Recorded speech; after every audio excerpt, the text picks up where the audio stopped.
નમસ્કાર વાલા વિદ્યાર્થી મિત્રો, ફરી એક વખત આપ સૌનું વર્લ્ડ ઇન બોક્સ યુટ્યુબ પર હાર્દિક સ્વાગત છે. દોસ્તો, આવનારા સમયની પરીક્ષાઓને ધ્યાનમાં રાખીને આપણે લોકો કરંટ અફેર્સની એક વિશેષ શ્રેણી પર કામ કરી રહ્યા છીએ અને આ શ્રેણીમાં આજે પાઠ 14 અંતર્ગત આપણે મહત્વપૂર્ણ 10 સવાલો ઉપર ધ્યાન કેન્દ્રિત કરવાના છીએ. તો આજની ચર્ચાનો પહેલો સવાલ આપણે જે લઈએ છીએ એ આર્ટ એન્ડ કલ્ચર સાથે સંકળાયેલો કરંટ અફેર્સનો ક્વેશ્ચન છે, ટેનબો આર્ટ ઉપરનો. તો આજનો પહેલો પ્રશ્ન દોસ્તો જોઈએ આપણે કે ટેનબો કળા અથવા તો ટેનબો આર્ટ સાથે સંકળાયેલા વિધાનો પૈકી તમારે સાચા વિધાનોની ઓળખ કરવાની છે. દોસ્તો, આ એક પ્રકારની જે કળા છે એ વિદેશમાંથી ભારતમાં સમયાંતરે આવેલી છે. તાજેતરની અંદર આ કળાનો એક ઉદાહરણ આપણને કેરળમાં જોવા મળ્યું. એના અનુસંધાને આપણે આ સવાલને આપણી ચર્ચાની અંદર હિસ્સો બનાવીએ છીએ. તો પહેલું વિધાન આપણે જોઈએ કે ટેનબો આર્ટ અથવા ટેનબો કળા એ ખાસ યાદ રાખો, ડાંગરના ખેતરમાં સર્જવામાં આવતી એક ચિત્રકલા છે. આ વિધાન સાચું છે દોસ્તો. આ કળાનો વિકાસ છે એ જાપાનમાં થયો છે, તો આ વિધાન પણ સાચું છે. તમારે ધ્યાનમાં રાખવાનું, પરીક્ષાની અંદર ટેનબો કળાનો ઉદ્ભવ દક્ષિણ કોરિયા અથવા તો ચીન જેવો દેશ અથવા જાપાન સિવાયનો કોઈ દેશ આપે તો તમારે એ સ્ટેટમેન્ટને ખોટું જાહેર કરવાનું છે.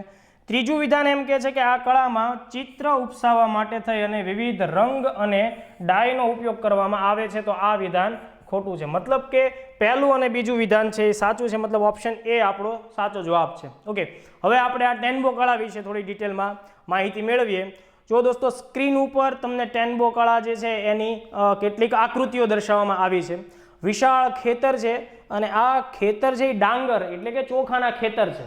વિવિધ પ્રકારના વિવિધ રંગોના ડાંગરનું ઉત્પાદન કરવામાં આવે છે, એનું વાવેતર કરવામાં આવે છે. આ બધું પ્રી પ્લાન સાથે કરવામાં આવતું હોય છે અને આ વિશાળ ખેતર ઉપર આ પ્રકારની આકૃતિઓ છે એ ઝાઝા બધા ખેડૂતો સાથે મળીને ઉપસાવતા હોય છે. તો આ જે ડાંગરના ખેતરની અંદર આવી ભવ્ય આકૃતિઓ ઉપસાવવાની જે ચિત્રકળા છે એને આપણે શું કહેશું? ટેનબો આર્ટ કહેશું. જાપાનમાં એનો ઉદ્ભવ થયો છે. તો આટલી બાબતો આપણે ધ્યાનમાં રાખશું. ખાસ યાદ રાખવાનું એ છે કે આ પ્રકારની જે આકૃતિઓ સર્જવા માટે કોઈ જ પ્રકારના કૃત્રિમ રંગ કે ડાયનો ઉપયોગ કરવામાં અહીંયા આવતો નથી.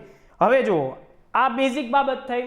હવે આપણે એનો કરંટનો કન્ટેક્સ્ટ સમજવાની કોશિશ કરી કે શા માટે આપણે આ ક્વેશ્ચનને સામેલ કર્યો. તો કેરળ રાજ્યની અંદર ત્રિશુર જિલ્લાની અંદર એક ખેડૂતે પોતાના ખેતરની અંદર એક હાથી છે જેનું નામ છે ગુરુવાયુર કેશવન, બરાબર, જે અહીંયા આકૃતિમાં દર્શાવવામાં આવેલ છે. તો ગુરુવાયુર કેશવન હાથી છે એ ગુરુવાયુરપ્પન ભગવાન એટલે કે શ્રી કૃષ્ણ ભગવાનનું એ બાળ સ્વરૂપ છે જેનું મંદિર કેરળમાં આવેલું છે. તો એનો એક માનીતો હાથી હતો, મતલબ કે એનું એક ઐતિહાસિક મહત્વ છે હાથીનું. તો આ હાથીની આકૃતિ પોતાના ખેતરની અંદર ટેનબો કળાથી એણે ઉપસાવી કાઢી હતી. એ હેતુથી આપણને ટેનબો કળા છે એ કરંટના સંદર્ભે ધ્યાનમાં લેવાની છે. તો એ જે મંદિર છે કે જ્યાં આ હાથી લાંબા વર્ષો સુધી વસ્યો, તો એનું નામ છે ગુરુવાયુર મંદિર. એનું લોકેશન મેં કીધું ત્રિશુર જિલ્લો, રાજ્ય જોઈએ તો કેરળ, અને એ જે ભગવાન ત્યાં બિરાજમાન છે એ છે ભગવાન ગુરુવાયુરપ્પન, શ્રી કૃષ્ણનું બાળ સ્વરૂપ છે. બીજું એક આઈએમપી ફેક્ટ્સ તમને આર્ટ એન્ડ કલ્ચરના અનુસંધાને અહીંયા યાદ રાખવાનું એ છે કે આ જે ગુરુવાયુર મંદિર છે એનું એક બીજું નામ છે વૈકુંઠ દ્વાર અથવા તો એને દક્ષિણની દ્વારકા તરીકે પણ ઓળખવામાં આવે છે. તો આટલા મુદ્દાઓ આપણે પહેલા પ્રશ્નના અનુસંધાને ધ્યાનમાં રાખશું. ત્યારબાદનો જે બીજો સવાલ છે એ સ્પેસ ટેકનોલોજીના એક્સપ્લોરેશન એટલે કે સંશોધન સાથે સંકળાયેલો છે. ક્વેશ્ચન બરાબર સમજો, પિન પોઈન્ટ ક્વેશ્ચન છે. JW100 ની ઓળખ કરો. ઓપ્શન 4 તમારી સામે સ્ક્રીન ઉપર છે. ઓપ્શન એમ કહે છે કે ભાઈ JW100 સુપર કોમ્પ્યુટર છે, તો આન્સર રોંગ છે. પરમાણુ મથક પણ નથી અને કોરોનાની રસી પણ નથી. એ છે એક આકાશગંગા એટલે કે ગેલેક્સી. દોસ્તો, ભારતની અવકાશમાં સ્થાપિત એક માનવ રહિતની પ્રયોગશાળા છે જેને આપણે એસ્ટ્રોસેટના નામથી ઓળખશું, જેના વિશે પણ આપણે આ સેશનમાં ચર્ચા કરવાના છીએ. આ એસ્ટ્રોસેટ દ્વારા JW100નું સંશોધન અથવા એમ કહી શકાય કે એના ઉપરનો અભ્યાસ આગળ વધારવામાં આવ્યો. એટલા માટે થઈને JW100 છે એ ઈસરોના માધ્યમથી શું છે ચર્ચામાં રહેલું છે. તો એનો સાચો જવાબ છે આકાશગંગા. અહીંયા જે આપણને આકૃતિ બતાવવામાં આવી છે એ એક જેલી ફિશ આકારની ગેલેક્સી આકાશગંગા છે જેને નામ આપવામાં આવ્યું છે JW100.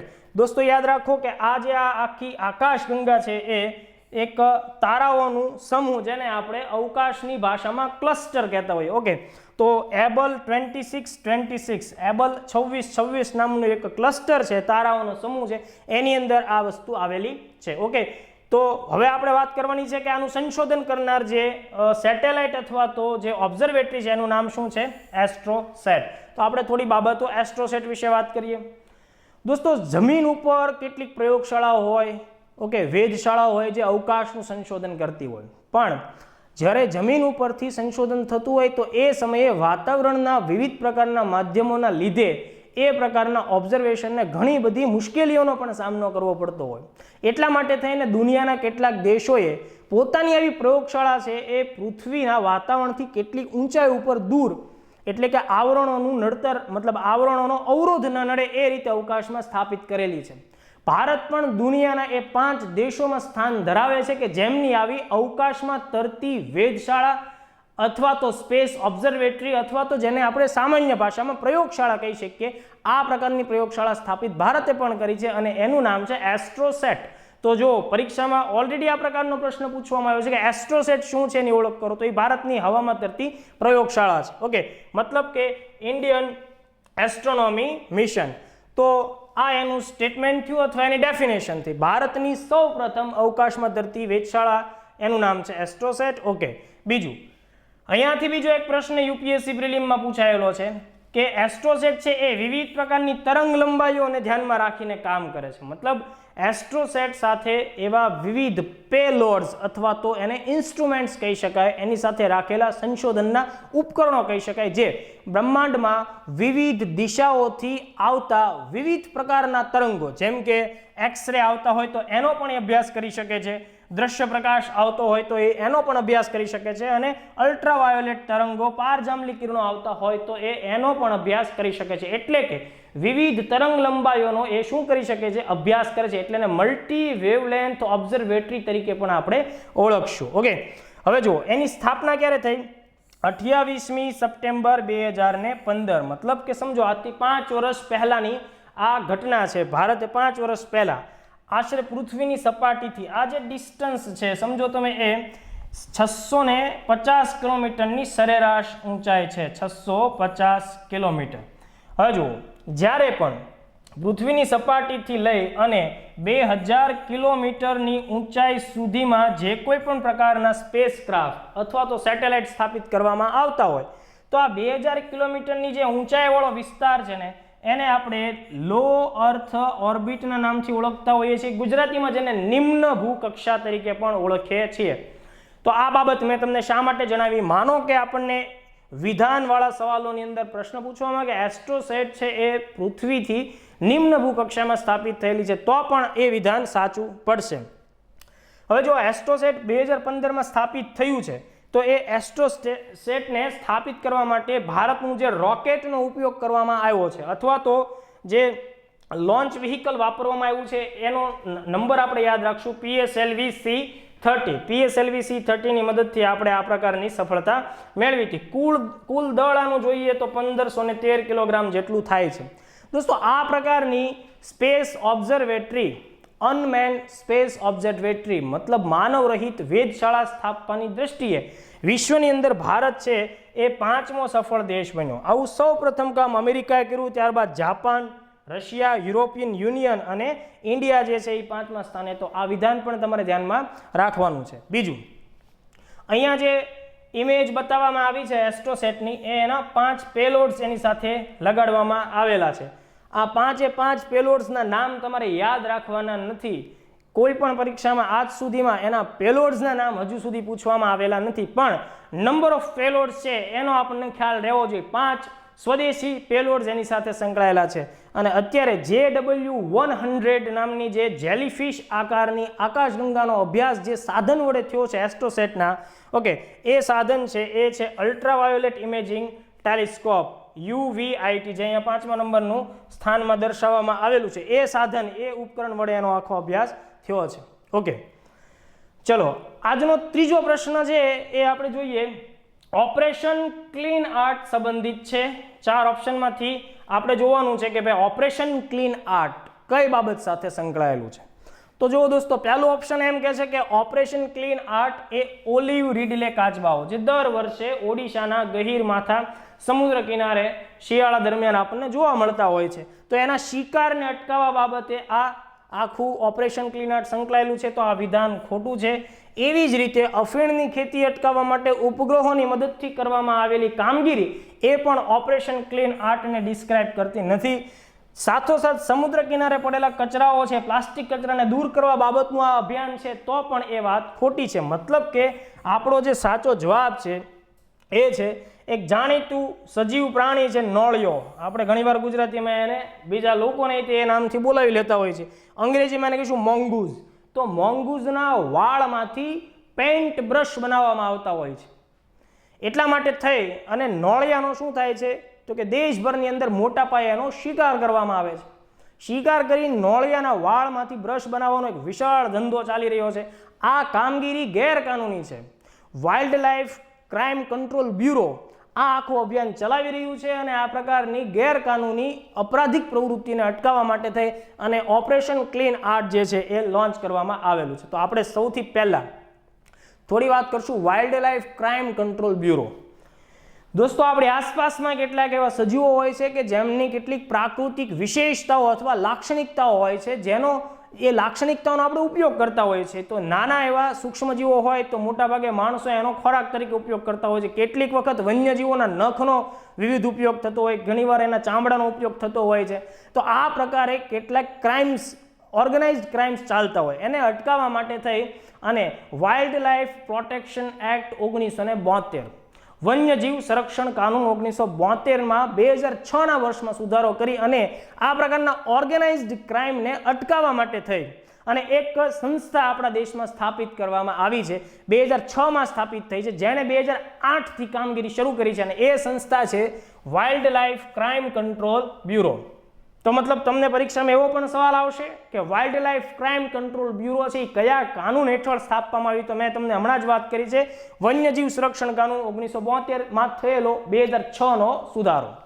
બીજું કે એણે 2008થી કામ શરૂ કર્યું છે. એનો મુખ્ય ઉદ્દેશ છે કે ભાઈ વન્યજીવો સાથે થતા સંગઠિત અપરાધો, ઓર્ગેનાઇઝડ ક્રાઇમ, એનો પર્દાફાશ કરવો, એવા તમામ લોકોને પકડી પાડવા, એને સજા કરાવવી અને આ આખા નેટવર્ક જે છે એને ખલાસ કરવું, એનો મુખ્ય ઉદ્દેશ છે. તો wild life crime control bureau છે, એનું વડુ મથક છે એ પણ માનો કે પરીક્ષામાં પૂછાય તો સ્વાભાવિક છે નવી દિલ્હી. આ ઉપરાંત એના કેટલાક સ્થાનિક લેવલના નાના એવા રિજનલ સેન્ટર્સ પણ કામ કરે છે. તો એવા 5 મુખ્ય છે. દિલ્હીમાં એનું હેડક્વાર્ટર હોવાની સાથે એક સબ રિજનલ એની ઓફિસ પણ છે. ઉપરાંત કોલકાતામાં છે, મુંબઈમાં છે, ચેન્નઈ અને જબલપુરમાં છે. અહીંયા જો વિવિધ પ્રકારના મોંગૂઝ એટલે કે નોળિયાઓ જે છે એની ભારતમાં જોવા મળતી પ્રજાતિઓ દર્શાવવામાં આવી છે દોસ્તો. ઓકે, હવે જુઓ વન્યજીવ સંરક્ષણ કાનૂન 1972ની ધારા 38Z ની અંદર WCCBની તમામ કામગીરી છે એનું વર્ણન કરવામાં આવેલું છે.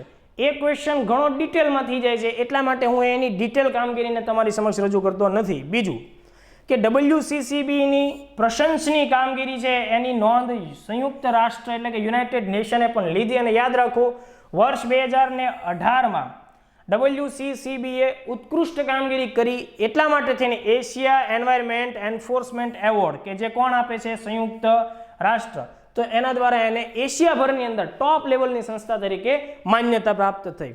બીજી મેં તમને હમણાં વાત કરી એ ઉદ્દેશ અહીંયા છે, તમે આને સ્ક્રીનને પોઝ કરીને આ મુદ્દાને વાંચી પણ શકશો. ભારતમાં વિવિધ પ્રકારના 6 અલગ અલગ પ્રકારના નોળિયાઓ જોવા મળે છે, જેની અંદર સૌથી વધુ આપણને ઇન્ડિયન ગ્રે ટાઈપના નોળિયાઓ જોવા મળે છે. બીજું, ભારતમાં નોળિયાઓનું વર્ગીકરણ છે એ વન્યજીવ સંરક્ષણ કાનૂન 1972 અંતર્ગત કરવામાં આવે છે. મતલબ કે એને સંરક્ષણ એના અંતર્ગત આપવામાં આવે છે. બીજો એક IMP ક્વેશ્ચન, ઉત્તર પ્રદેશનું એક શહેર છે શેરકોટ. જેમ આપણે કેમ રાજકોટ છે એવી રીતે ઉત્તર પ્રદેશમાં છે એક શેરકોટ. ઓકે, શેરશાહ સૂરી દ્વારા આ શહેરની સ્થાપના કરવામાં આવેલી. આ શેરકોટ જે છે દોસ્તો એ યાદ રાખો કે પેઇન્ટિંગ બ્રશ બનાવવાનો સૌથી મોટો ધંધો ત્યાં આવેલો છે. મતલબ શેરકોટને આપણે બ્રશ બનાવવાની રાજધાની તરીકે પણ ઓળખતા હોઈએ છીએ. તો આટલા ફેક્ટ્સ તમારે ધ્યાનમાં રાખવા.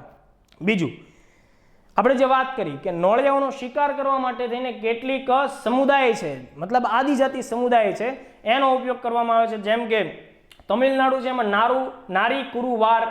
નારી કુરુવાર છે, આ સમુદાય છે એ આના નોળિયાના શિકાર સાથે સંકળાયેલો છે. કર્ણાટકની અંદર આવો જ એક સમુદાય છે હક્કી પક્કી, એ પણ સંકળાયેલો છે. આંધ્રપ્રદેશનો ગોંડ સમુદાય છે એ પણ નોળિયાના શિકાર સાથે સંકળાયેલો છે.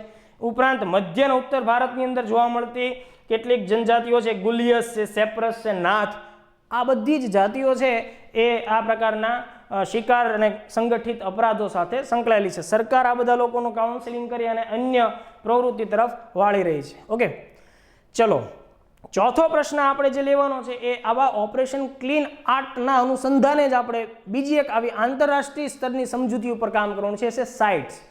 યુપીએસસી અને જીપીએસસીની પ્રિલિમ પરીક્ષાઓમાં સાઇટ્સ ઉપરના પ્રશ્નો અલગ અલગ સ્વરૂપમાં અત્યાર સુધી પૂછવામાં આવી ચૂક્યા છે.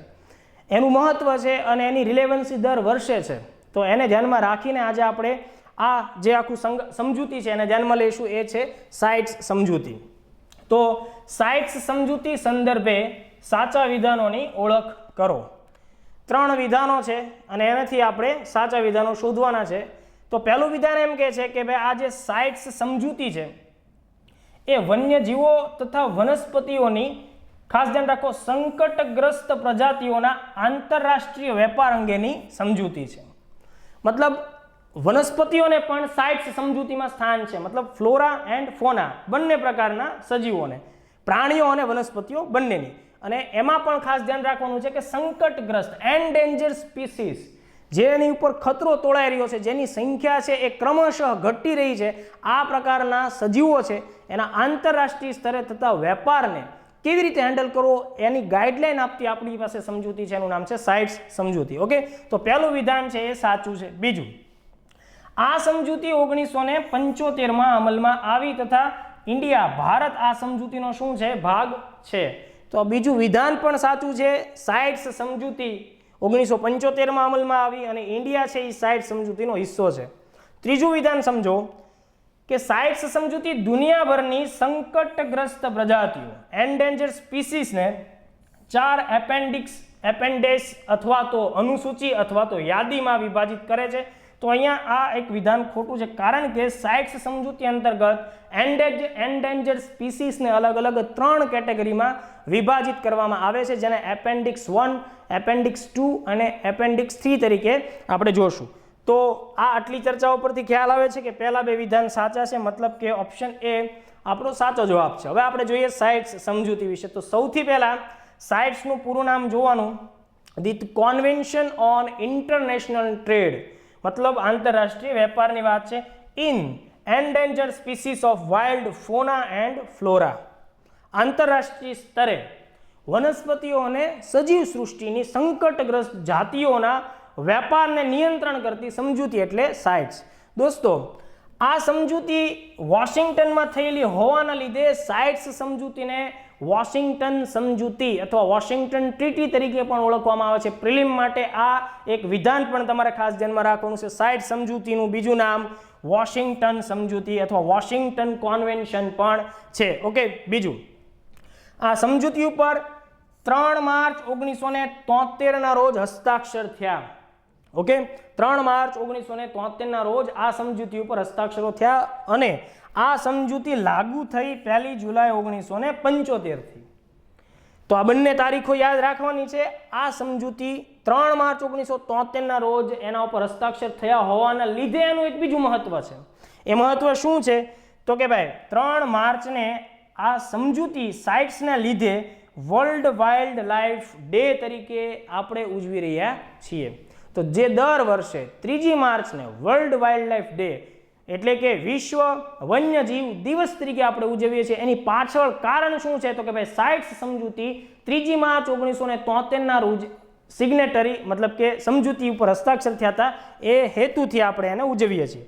આ પ્રકારની ઉજવણી ક્યારથી કરીએ છીએ? તો કે ભાઈ વર્ષ 2013થી આપણે આ પ્રકારની આ દિવસની ઉજવણી કરી રહ્યા છીએ. તો વર્ષ 2020માં જે વર્લ્ડ વાઇલ્ડ લાઈફ ડે ઉજવવામાં આવ્યો હતો, જો એની થીમ આપણને પૂછાય આ વખતની એક્ઝામમાં, તો આપણે યાદ રાખવાનું છે sustaining all life on earth. પૃથ્વી ઉપરનો જે દરેક જીવન છે એ ટકવું જોઈએ, મતલબ કે સસ્ટેનિંગ ઓલ લાઈફ ઓન અર્થ. દોસ્તો યાદ રાખો, ભારત 1976 થી આ સંધિની અંદર સામેલ થયો છે અને સામેલ થનારો 25મો દેશ હતો. તો આટલા ફેક્ટ્સ તમારે સાઇટ્સના અનુસંધાને યાદ રાખવાના છે. વર્તમાન સમયમાં સાઇટ્સ સમજૂતી અથવા તો વોશિંગ્ટન સમજૂતી સાથે દુનિયાના 183 દેશ જોડાયેલા છે. એનું હેડક્વાર્ટર અથવા એનું વડુ મથક છે એ સ્વિટ્ઝરલેન્ડના જીનેવા ખાતે આવેલું છે. બીજું, મેં વાત કરી તમને એમ કે સંકટગ્રસ્ત પ્રજાતિઓને 3 અલગ અલગ કેટેગરીમાં વિભાજિત કરવામાં આવે છે, જેની પહેલી યાદી છે પરિશિષ્ટ 1 અથવા તો એપેન્ડિક્સ 1. એની અંદર એવી તમામ વનસ્પતિઓ અને પ્રાણીઓનો સમાવેશ થાય છે કે જે ખરેખર લુપ્તપ્રાય થઈ ચૂકી છે અથવા તો કગાર ઉપર આવીને ઊભી છે. એમના વેપાર ઉપર સંપૂર્ણ પ્રતિબંધ મૂકવામાં આવતો હોય છે. રેર કેસમાં એના આંતરરાષ્ટ્રીય સ્તરના વેપારને કોઈ ઔષધીય નિર્માણના ઉદ્દેશથી અથવા તો ઔષધિ પર્પઝથી જ આપણે એની મંજૂરી આપતા હોઈએ છીએ. બીજી બાબત, એપેન્ડિક્સ 2માં એવા બધા સજીવોનો સમાવેશ થાય, એવી વનસ્પતિ અને એવા પ્રાણીઓનો સમાવેશ થાય કે જેને ભવિષ્યની અંદર મતલબ નજીકના ભવિષ્યમાં લુપ્તપ્રાય થવાના નથી. યાદ રાખો, અહીંયાથી પ્રિલિમની અંદર એક કોન્ટ્રોવર્શિયલ ઊભી થાય એવો પ્રશ્ન આવી શકે. ઓકે, તો એ લુપ્તપ્રાય થવાનો એને ખતરો નથી, તેમ છતાં એના નિયંત્રણ સાથે એનો વેપાર થવો ખૂબ જરૂરી છે. અને પરિશિષ્ટ 3 અથવા એપેન્ડિક્સ 3માં એવી બધી વનસ્પતિઓ કે પ્રાણીઓનો સમાવેશ કરવામાં આવે છે કે ભાઈ કોઈ એક દેશ આ સંધિ સાથે સંકળાયેલો કોઈ એક દેશ એવું જાહેર કરે કે ભાઈ અમારા દેશની અંદર જે તે સજીવ વનસ્પતિ અથવા તો પ્રાણી છે એ ખતરામાં છે અથવા તો એની ઉપર સંકટ આવી રહ્યું છે. તો આવી બાબતોને ધ્યાનમાં રાખવાનું. હવે વર્ષ 2019માં સાઇટ્સ સંમેલનની અંતર્ગત જીનેવામાં એક બેઠક થયેલી હતી. આ બેઠકની અંદર ભારતના પ્રતિનિધિઓએ કેટલાક સજેશન્સ આપેલા છે. એટલે કેટલીક સજીવ જાતો છે એમાં વનસ્પતિનો પણ સમાવેશ થાય અને પ્રાણીઓનો પણ સમાવેશ થાય છે. તો એણે સાઇટ્સ સમજૂતીનું જે સચિવાલય છે એના જે કરતા હરતા વ્યક્તિઓ છે એમને કેટલાક સજેશન્સ આપ્યા છે. એ સજેશન્સ આપણને પ્રિલિમમાં પૂછી શકાય, તો એને ધ્યાનમાં રાખશું આપણે. તો જુઓ, જળ બિલાડીની 2 જાતો એવી છે જે ભારતમાં જોવા મળે છે. એક છે સ્મૂથ કોટેડ ઓટર. જળ બિલાડી મુખ્ય ખોરાક એનો માછલીઓ હોય છે અને આવી જ આપણને બીજી જળ બિલાડી જોવા મળે છે સ્મોલ ક્લેવ્ડ ઓટર. જો આ જે છે ને સ્મોલ ક્લેવ્ડ ઓટર આપણને હિમાલય ક્ષેત્રમાં જોવા મળે છે અને આ જે છે સ્મૂથ કોટેડ ઓટર આ હિમાલય સિવાયના બાકીના ભારતના ભાગોમાં જોવા મળે છે. તો ભારતે અત્યારે એવી રજૂઆત કરી છે કે ભાઈ આ બંને જે એ વર્તમાનમાં એપેન્ડિક્સ 2માં છે, તો આવનારા સમયમાં આ બંને પ્રજાતિને કેમાં લઈ જવી જોઈએ? એપેન્ડિક્સ 1માં લઈ જવી જોઈએ. મતલબ આ બંનેનો જે આંતરરાષ્ટ્રીય વેપાર થતો હોય એના ઉપર શું થઈ જવું જોઈએ? પ્રતિબંધ લાગવો જોઈએ. આવી જ રીતે ભારતે ઇન્ડિયન સ્ટાર ટોર્ટોઇઝ, બરાબર, કાચબાની જાતિ છે, તો ભારતે કીધું કે વર્તમાનમાં ઇન્ડિયન સ્ટાર ટોર્ટોઇઝ છે એ સાઇટ્સ કન્વેન્શન છે એના એપેન્ડિક્સ 2માં સ્થાન ધરાવે છે. તો એને આગળ જતાં આપણે આવનારા સમયમાં વહેલી તકે એપેન્ડિક્સ 1માં લઈ અને એનો પણ આંતરરાષ્ટ્રીય વેપાર છે અટકાવવો જોઈએ. ઓકે, આવી જ રીતે બીજી એક ગરોળીની જાત છે જેને આપણે ઇન્ડિયામાં જોવા મળે છે ટોકે ગેકો અથવા ટોકે ગરોળી કહીએ. તો અગાઉની જેમ અહીંયા પણ એમ કીધું કે એપેન્ડિક્સ 2માંથી ટોકે ગરોળીને પણ વહેલી તકે એપેન્ડિક્સ 1માં સ્થાનાંતરિત કરી દેવી જોઈએ. બીજું, વેજ ફિશ, તો આ ઘણા બધા દેશોમાં જોવા મળે છે. બંગાળની ખાડીમાં મતલબ પ્રચુર માત્રામાં જોવા મળે છે, હિન્દ મહાસાગરમાં પણ જોવા મળે છે.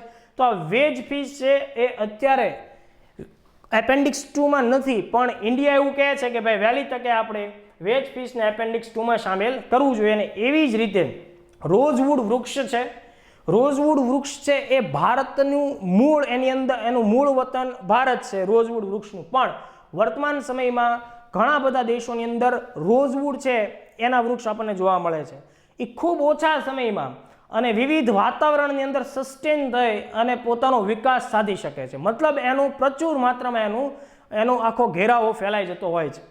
આ રોઝવુડના વૃક્ષ છે એમાંથી આપણને વિવિધ પ્રકારના ફર્નિચર્સ છે એના ઉદ્યોગો એની સાથે સંકળાયેલા છે. તો ભારતની અત્યારની બાબતમાં માંગણી એવી છે કે ભાઈ આ એક એવી જાતિ છે કે જેના ભવિષ્યને કોઈ ખતરો નથી, તો એને ધ્યાનમાં રાખીને તમે એપેન્ડિક્સ 2માંથી એને હટાવી દો અને વિવિધ દેશોની અંદર આના ઇન્ડસ્ટ્રીઝ છે એને ઘણો બધો વેગ મળશે. તો આટલા મુદ્દાઓને આપણે ધ્યાનમાં રાખશું. બીજું, વાત પર્યાવરણની નીકળી છે તો એની સાથે વર્ષ 2020 આમ જોવા જાઓ તો આંતરરાષ્ટ્રીય સ્તરે કોરોના વર્ષ જ છે, એમ છતાંય તે આગળના વર્ષોની અંદર લેવાયેલા નિર્ણયો મુજબ સંયુક્ત રાષ્ટ્ર આપણે જાણતા હોઈએ છીએ કે દર વર્ષે જે તે વર્ષને કોઈને કોઈ મુદ્દા સાથે સાંકળીને જોતું હોય. તો વર્ષ 2020નું જે વર્ષ છે એ આંતરરાષ્ટ્રીય સ્તરે યાદ રાખો, પરીક્ષામાં પૂછી શકાય, international year of plant health, વનસ્પતિ છોડ જે છે એના સ્વાસ્થ્યની જાળવણી સાથેનું આ વર્ષ છે. એવી જ રીતે ઇન્ટરનેશનલ યર 2020ને international year of the nurse and the midwife. તો નર્સ એટલે કે જે સ્વાસ્થ્ય ક્ષેત્રની અંદરનો એક આધારભૂત કહી શકાય એવો કર્મચારી વર્ગ છે એને સમર્પિત આ 2020નું વર્ષ છે. એ ઉપરાંત 2020નું વર્ષ છે એક સુપરિયર તરીકે પણ ઓળખવામાં આવે છે નેચર એન્ડ બાયોડાયવર્સિટીના ક્ષેત્રમાં. એટલે કે 2020 is a superior of nature and biodiversity. Year international year પૂછાય તો એમાંથી તમારે આ બંનેને ધ્યાનમાં રાખવાનું, પણ જો એ જ રીતે 2020 સુપરિયર તરીકે પૂછાય તો નેચર એન્ડ બાયોડાયવર્સિટીને ધ્યાનમાં રાખશું. ત્યારબાદ એક ખૂબ જ મહત્વપૂર્ણ સવાલ આપણે ધ્યાનમાં લેવાનો છે હોપ મિશન વિશે. આપ સૌએ જાણ્યું હશે, એના વિશે વાંચ્યું હશે, અલગ અલગ સોશિયલ મીડિયા માધ્યમથી તમારા સુધી આ વાતના સમાચાર પહોંચ્યા હશે કે ભાઈ આરબ જગતનો એક દેશ છે યુનાઇટેડ આરબ અમીરાત UAE. એણે સમગ્ર આરબ જગતનું સૌથી પહેલું આંતરગ્રહીય અભિયાન એટલે કે મંગળ ગ્રહ તરફ, મંગળ ગ્રહની કક્ષા સુધી એક મિશન મોકલવાનો આરંભ કર્યો છે અને એ જે મિશન છે એનું નામ છે હોપ. ઓકે, તો ચર્ચામાં રહેલા હોપ સ્પેસક્રાફ્ટ મિશન સંદર્ભે જે વિધાનો આપણને આપેલા છે એના ઉપરથી આપણે ખરા વિધાનોની ઓળખ કરવાની છે. તો પહેલું વિધાન આપણે જોઈએ, હોપ સ્પેસક્રાફ્ટ UAE દ્વારા આયોજિત આરબ જગતનું સૌ પ્રથમ મંગળ ગ્રહ અભિયાન છે. તો આ વિધાન સાચું છે દોસ્તો. બીજું વિધાન એમ કહે છે કે ભાઈ હોપ સ્પેસક્રાફ્ટનું પ્રક્ષેપણ એટલે કે એનું લોન્ચિંગ યુરોપિયન સ્પેસ એજન્સીનું જે લોન્ચ વ્હીકલ છે એરિયન 5 VA-262 દ્વારા કરવામાં આવ્યું છે. તો આ વિધાન યાદ રાખો ખોટું છે. કેમ ખોટું છે? તો કે ભાઈ એનું લોન્ચિંગ આ હોપ અથવા તો અલ અમલ એનું બીજું નામ, એનું લોન્ચિંગ જાપાન દ્વારા થયું છે, યુરોપિયન યુનિયન દ્વારા થયેલું નથી. તો આ સવાલના થોડા ડિટેલની અંદર જઈએ પહેલાં આનો જવાબ આવશે માત્ર પહેલું સ્ટેટમેન્ટ સાચું છે એટલે ઓપ્શન A. જોઈએ દોસ્તો આગળની બાબત. મેં વાત કરી તમને એમ કે જુલાઈ મહિનો છે એ આ આખી ઘટનાનો સાક્ષી રહ્યો. અલ અમલ અથવા હોપ UAE યુનાઇટેડ આરબ અમીરાત દ્વારા આ આખું અભિયાન હાથ ધરવામાં આવ્યું. આરબ જગતનું જેટલા પણ આરબ દેશો છે એ બધાનું સંયુક્ત રીતે જુઓ તો આ સૌથી પહેલું આંતરગ્રહીય અભિયાન છે, આંતરગ્રહીય ઇન્ટરપ્લેનેટરી મિશન. એક ગ્રહથી બીજા ગ્રહ સુધીની આ આખી જે ખગોળીય સંશોધન ઘટના છે એ પહેલી ઘટના આપણને આરબ જગતમાં જોવા મળી. ઓકે, બીજું એનું લોન્ચિંગ છે એ 19 જુલાઈ 2020ના રોજ થયું. તારીખ યાદ ન રહે એનાથી કોઈ આપણને ફરક નથી પડવાનો, પણ જુલાઈ 2020 આપણને ખ્યાલ રહેવું જોઈએ. ક્યાંથી થયું છે આ લોન્ચિંગ? તો કે ભાઈ જાપાનની લોન્ચિંગ સાઇટ છે તાનેગશીમા આઇલેન્ડ છે, તાનેગશીમા જાપાનનું. ઓકે, અને એનું જે સ્પેસક્રાફ્ટ છે એનું નામ છે H2A. H2A બંને રીતે લખાયેલું હશે, જે રીતે અહીંયા સ્ક્રીન ઉપર લખવામાં આવ્યું છે એ રીતે. ઓકે, જેનું નિર્માણ કોણે કરેલું છે? આ રોકેટનું નિર્માણ મિત્સુબિશી હેવી ઇન્ડસ્ટ્રીઝ. આપણે જાણીએ છીએ કે ભાઈ મિત્સુબિશી છે જાપાનની એક ગણમાન્ય હેવી ઇન્ડસ્ટ્રી કંપની છે અને એની પ્રોડક્ટ છે એ દુનિયાભરના દેશોની અંદર વખણાતી હોય છે. તો આ આખું મિશન છે, પહેલાં તો યાદ રાખો કે આ મિશનનો પ્રકાર કેવો છે. આ મિશન છે એ ઓર્બિટર ટાઈપનું મિશન છે. ઓર્બિટર એટલે કક્ષામાં સ્થાપિત થશે. મંગળ ગ્રહની કક્ષામાં આ હોપ અથવા અલ અમલ નામનું મિશન છે સ્થાપિત થશે. અને ક્યારે સ્થાપિત થશે તો એનો અંદાજ કેલ્ક્યુલેટિવ એવો છે કે ફેબ્રુઆરી 2021માં. ફેબ્રુઆરી 2021માં એ મંગળની કક્ષા સુધી પહોંચશે. કેમ? તો કે ભાઈ 2021માં UAEની સ્થાપના છે એને 50 વર્ષો પૂરા થશે એના અનુસંધાને. ઓકે, અને મંગળની કક્ષામાં સ્થાપિત થયા બાદ એ મંગળ ગ્રહ ઉપર 1 વર્ષ એટલે મંગળ ગ્રહનો 1 વર્ષ એટલે પૃથ્વી ઉપર કેટલા દિવસ થશે? તો 687 દિવસ થશે. આટલા દિવસ સુધી આ આખું અભિયાન છે મંગળ ગ્રહની કક્ષામાં સ્થાપિત થયેલું રહેશે. બીજું, આજે આપણે આકૃતિમાં જોઈએ છીએ એ હોપ મિશનની એક ઇમેજ છે. ઓકે, અને એની સાથે મુખ્યત્વે 3 ઇન્સ્ટ્રુમેન્ટ્સ અથવા પેલોડ્સ જોડાયેલા છે. એ પેલોડ્સ વિશે થોડી માહિતી મેળવો, તેના નામ જસ્ટ એકવાર વાંચવા. એમિરેટ્સ એક્સપ્લોરેશન ઇમેજર EXI, આ ટૂંકું નામ યાદ રાખવું. ઓકે, કદાચ પ્રિલિમની અંદર ડિટેલ ક્વેશ્ચન જાય તો આ પ્રકારનો આપણે સામનો કરવાનો થશે. બીજું, Emirates Mars ultraviolet spectrometer EMUS અને એવી જ રીતે EMRIS એટલે કે એમિરેટ્સ માર્સ ઇન્ફ્રારેડ સ્પેક્ટ્રોમીટર. યાદ શું રાખશું? 3 એની સાથે જોડાયેલા પેલોડ્સ અથવા ઇન્સ્ટ્રુમેન્ટ સંકળાયેલા છે. બીજું, હવે જો દોસ્તો, દુનિયાના ઘણા બધા દેશો અને સંગઠનો સાથે મળી અથવા તો એકલ લોકલ પોતાની રીતે મંગળ ગ્રહના અભ્યાસને પોતાના કાર્યક્રમનો હિસ્સો બનાવી રહ્યા છે, ઇન્ક્લુડિંગ ઇન્ડિયા. સોવિયત સંઘ જ્યારથી હતું, અત્યારે રશિયા છે, એ અમેરિકા છે, જાપાન છે, ચાઇના છે, અત્યારે UAE, ભારત, આ બધા જ દેશો છે, યુરોપિયન યુનિયન, કે એ બધા લોકો મંગળ ગ્રહને ધ્યાનમાં રાખીને પોતાના કાંઈ ને કાંઈ સંશોધન કાર્યક્રમો ઘડે છે. તો એવી કઈ બાબતો છે જેને મંગળ ગ્રહ છે એ સંશોધન માટે એટલો બધો આકર્ષે છે? તો આ ગ્રહ છે એ સાઇઝ અને કદની દ્રષ્ટિએ પૃથ્વી કરતાં નાનો છે. મંગળનો જે પરિઘ છે અથવા તમે કહી શકો વ્યાસ છે એ પૃથ્વીના વ્યાસના અડધાથી થોડોક જ વધારે છે. તો સાઇઝ કદમાં મંગળ ગ્રહ પૃથ્વી કરતાં નાનો છે. ઓકે. બીજું, એના કેટલાક લક્ષણો છે જે પૃથ્વી સાથે મળતા આવે છે મંગળ ગ્રહના, જેમ કે એની ઉપર પણ તમને વાદળોનું નિર્માણ જોવા મળે છે.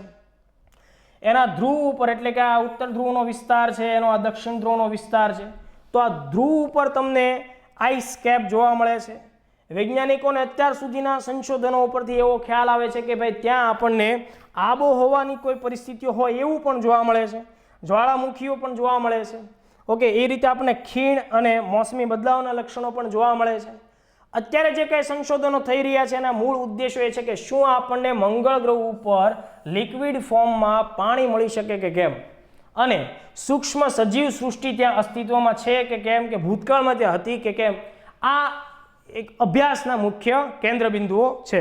અત્યાર સુધીની વાત કરું તો અત્યાર સુધીમાં એટલે કે 1960 થી 2020 સુધીમાં ટોટલ એની ઉપર 57 જેટલા અભિયાનો મંગળ ગ્રહ ઉપર પૃથ્વી ઉપરથી મોકલવામાં આવ્યા છે. ઓકે. અને આ જે 57 જેટલા અભિયાનો છે એમાંથી 28 જેટલા અભિયાનો સફળ થયા છે.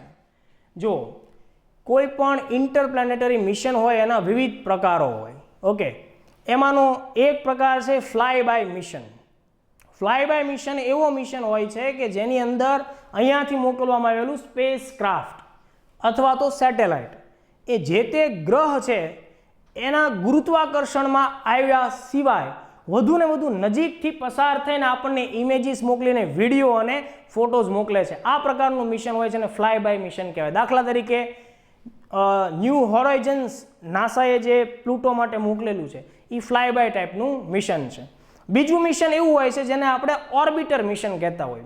ઓર્બિટર મિશન એવું હોય છે કે જે ફ્લાય બાય મિશનથી વધુ નજીક જાય છે અને જે તે ગ્રહ હોય એના ગુરુત્વાકર્ષણની અંદર કેચ થાય છે અને એની કક્ષામાં સ્થાપિત થઈ અને કેમ પૃથ્વીની આસપાસમાં ચંદ્ર ગુરુત્વાકર્ષણને લીધે ગતિ કરે છે એવી રીતે પૃથ્વી ઉપરથી મોકલાયેલું ઓર્બિટર મિશન છે એ મોકલવામાં આવેલા ગ્રહના વાતાવરણની અંદર અથવા તો ગુરુત્વાકર્ષણના સંપર્કમાં આવે છે અને એની આસપાસમાં ચક્કર લગાવે છે. ઓકે.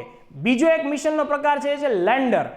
લેન્ડર મિશન એવું મિશન હોય છે કે જે ધીમે ધીમે એની સપાટી ઉપર લેન્ડ થાય છે, એની સપાટીને સ્પર્શે છે અને ત્યાં સ્પર્શ્યા બાદ એની આસપાસના વિસ્તારની અંદરનું સંશોધન કરે છે.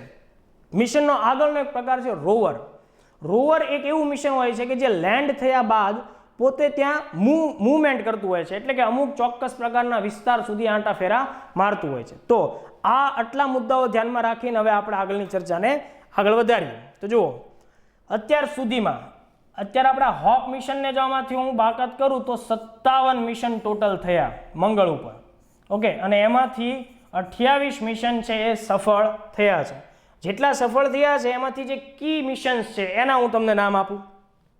મંગળ ગ્રહનો અભ્યાસ છે ને એની શરૂઆત કોણે કરી? તો એની શરૂઆત કરી સોવિયત સંઘે. આ પણ યાદ રાખવું, જેને અત્યારે આપણે રશિયા તરીકે ઓળખીએ છીએ, એણે સૌ પ્રથમ વખત મંગળના અભ્યાસ માટે એક મિશન મોકલ્યું હતું 1960માં, પણ એ મિશન ફેલ ગયું હતું. તો ભલે ફેલ ગયું પણ આપણે એનું નામ યાદ રાખવાનું છે. મંગળ માટેનું પહેલું મિશન હતું 1960માં 1960માં માર્સ 1M નંબર 1. એ સમયે ભારત પાસે ઈસરો જેવી સંસ્થા છે ને એના કોઈ નામો નિશાન નથી. એ સમયની અંદર સોવિયત સંઘનું પહેલું મિશન મંગળ માટે રવાના થયું હતું.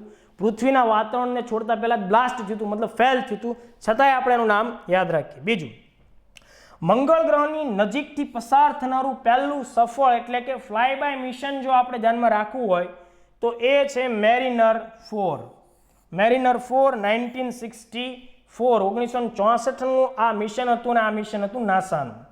મતલબ કે આ મિશન મંગળ ગ્રહની ખૂબ નજીકથી પસાર થયું, મેરિનર 4. ઓકે, ત્યારબાદ જો 1964 થી 1969 એ જે 5 વર્ષ છે એમાં નાસાએ ઘણા બધા સક્સેસફુલ ફ્લાય બાય મિશન્સ મંગળ પરથી પસાર કર્યા. ઓકે, ત્યારબાદ મંગળ ગ્રહની કક્ષામાં જો સફળતાપૂર્વક પ્રવેશ પામનારું પહેલું મિશન આપણને પરીક્ષામાં પૂછાય તો એનું નામ છે માર્સ 2. 1971નો સમયગાળો, સોવિયત સંઘની આ સફળતા હતી. આ ઘટના જે કાંઈ પણ આજે આપણે ચર્ચામાં લઈ રહ્યા છીએ એ બધી જ શીત યુદ્ધકાલીન કોલ્ડ વોર સમયની ઘટનાઓ છે. ઓકે, ત્યારબાદ મંગળ ગ્રહની સપાટી સુધી પહોંચનારું સૌથી પહેલું લેન્ડર એટલે કે સ્પેસક્રાફ્ટ જે અહીંયા આકૃતિમાં બતાવવામાં આવ્યું છે, ખાસ યાદ રાખો એ રશિયાનું એટલે કે એ સમયના સોવિયત સંઘનું હતું માર્સ 3 લેન્ડર. આ પહેલું લેન્ડર હતું જે મંગળ ઉપર લેન્ડ થયું હતું. ઓકે, અને થોડો સમય માટે એણે કામ કર્યું હતું. મંગળ ગ્રહની સપાટી ઉપરથી પૃથ્વીને પહેલી તસવીર મોકલનાર જો કોઈ લેન્ડર હોય તો એ હતું Mars 3 lander.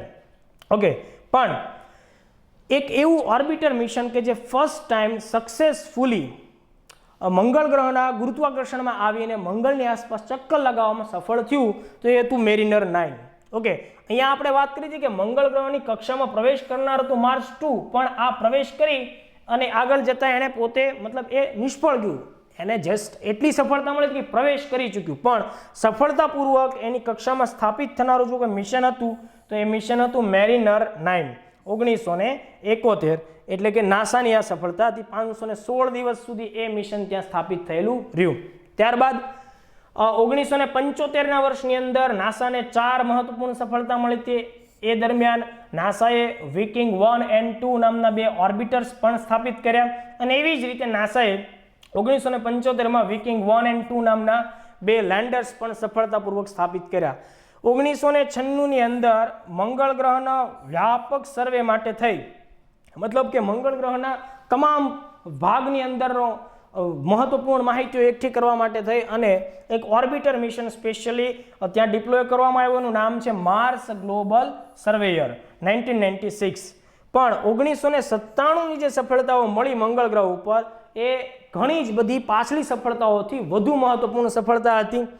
Mars path finder નામનું લેન્ડર નાસાએ ત્યાં લોન્ચ કર્યું અને તેની જ સાથોસાથ એટલે કે આ માર્સ પાથ ફાઇન્ડરની સાથે મંગળ ગ્રહ ઉપર નાસા પોતાનું પહેલું રોવર, વિશ્વનું પહેલું રોવર મંગળ ઉપર સ્થાપિત કરવામાં સફળ રહ્યું અને એનું નામ છે સોજર્નર, જે અહીંયા આપણને આકૃતિમાં બતાવવામાં આવેલું છે. તો 1997ની અંદર ફર્સ્ટ ટાઈમ મંગળ ગ્રહ ઉપર કોઈ એક લેન્ડર છે એ રોવર છે સ્થાપિત થયું. ઓકે, બીજું વર્તમાન સમયની અંદર પૃથ્વી ઉપરથી મોકલવામાં આવેલા વિવિધ અલગ અલગ 8 અભિયાનો અથવા મિશન્સ મંગળ ગ્રહ ઉપર સંશોધનની કામગીરી કરી રહ્યા છે.